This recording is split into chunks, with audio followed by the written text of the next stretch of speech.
श्री गणेश का दांत तोड़ने वाले शिव पार्वती के कोप से कैसे बचे।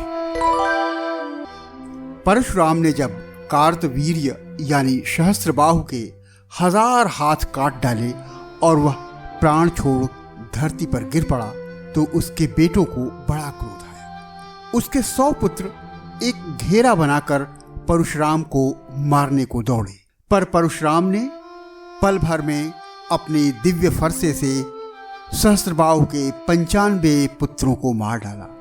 5 बुरी तरह भयभीत होकर अवसर देखकर घायल अवस्था में भाग खड़े हुए।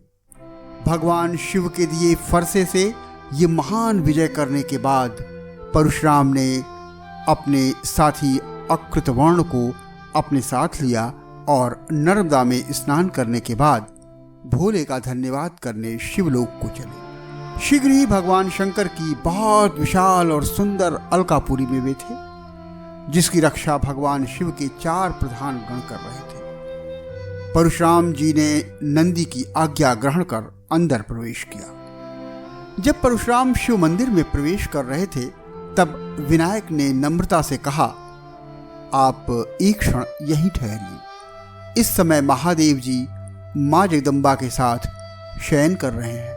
मैं क्षण भर में ही उनकी आज्ञा लेकर यहीं आपके पास आता हूँ। मैं स्वयं ही आपको भीतर लेकर चलूंगा। बस आज्ञा मिलने तक आप यहीं रुकिए।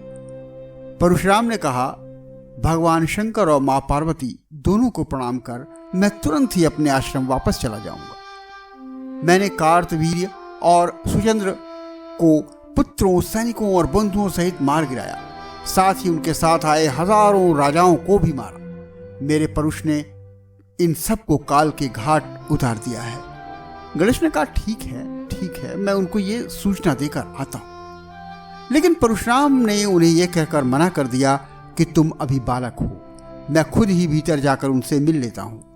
श्री गणेश ने कहा कि पति पत्नी जब एक ही आसन पर हों या पिता, गुरु अथवा राजा जब अंतरंग क्षणों में हो तो उन्हें ना तो बाधा पहुंचानी चाहिए और न ही उन्हें देखना चाहिए। ये कहते हुए विनायक उनका रास्ता रोककर खड़े हो गए। पहले तो परशुराम और विनायक के बीच थोड़ी कहासुनी हुई और फिर हाथों की खींचतान होने लगी। ये खींचतान की आवाज सुनकर कार्तिकेय वहां आए और दोनों को अपने हाथों से पकड़कर अलग अलग कर दिया। परशुराम स्वभाव से ही क्रोधी थे। वे गणेश जी पर बहुत क्षुब्ध हुए और परशु लेकर प्रहार करने के लिए दौड़े। गजानन ने जब देखा कि परशुराम गुस्से में भरकर अपना परशु फेंकने वाले हैं तो उन्होंने अपने हाथों से परशुराम को उठा लिया और ब्रह्मांड का एक चक्कर लगवा दिया। डरे हुए परशुराम को उन्होंने एक बार फिर जहां वे पहले खड़े थे वहीं लाकर खड़ा कर दिया। परशुराम को अपने बल के प्रभाव पर जो गर्व था, घमंड था, वो चूर चूर हो जाने पर बड़ा शोक हुआ और वे अपने सामने स्थिर खड़े गणेश के ऊपर फरसे से प्रहार कर बैठे। गणेश जी ने देखा कि यह परश तो उनके पिताजी ने ही परशुराम को दिया है। यदि इसका प्रहार सफल नहीं हुआ तो बात मेरे पिता भगवान शिव पर आएगी। इसलिए अपने पिता को दिए परशु के आक्रमण को सफल करने के लिए उन्होंने उस प्रहार को अपने बाएं दांत पर ग्रहण कर लिया। श्री गणेश का वह बायां दांत कुठार के आघात से टूटकर धरती पर गिरा तो संपूर्ण सागरों और द्वीपों सहित धरातल कांप उठा। सभी लोकों के लोग और स्वर्ग में देवतागण घबरा गए। कार्तिकेय तो रोने लगे और वहां भयानक कोलाहल मच गया। इस शोर शराबे से भगवान शंकर और पार्वती जी जाग गए और बाहर निकल आए। शंकर जी ने गणेश जी को अपने सामने देखा। उनका मुख तिरछा हो गया था और एक दांत टूट गया था। पार्वती जी ने स्वामी कार्तिकेय से पूछा कि इस दुर्घटना के पीछे क्या कारण है। माता जी के उत्तर में कार्तिकेय ने सारी कहानी ज्यों की त्यों सुना दी। वहां परशुराम उपस्थित थे। पार्वती जी ने परशुराम की तरफ लक्ष्य करके कहा कि ये भार्गव आपका ही शिष्य है तो पुत्र के समान हुआ। आपसे ही उन्होंने तीनों लोकों को जीतने वाला तेज प्राप्त किया है और कार्तवीर्य अर्जुन को इसने आपके दिए बल विक्रम और परशु से जीत लिया है या उसी गुरु दक्षिणा देने आया हुआ है। तो क्या यही दक्षिणा है, यही गुरु दक्षिणा है कि आपके ही पुत्र के दांत को आपके ही दिए कुठार से तोड़कर गिरा दे? आप अच्छे गुरु हैं, अपने शिष्य के कार्य से प्रसन्न होंगे, पर मैं अब यहां नहीं रहूंगी क्योंकि आपने मेरा अपमान कर दिया है। मैं अपने दोनों पुत्रों को लेकर अपने पिताजी के घर चली जाऊंगी। भगवान शंकर ने पार्वती जी की बातों का कोई उत्तर नहीं दिया, चुप रहे। बल्कि श्री कृष्ण जी का उन्होंने मन ही मन स्मरण किया।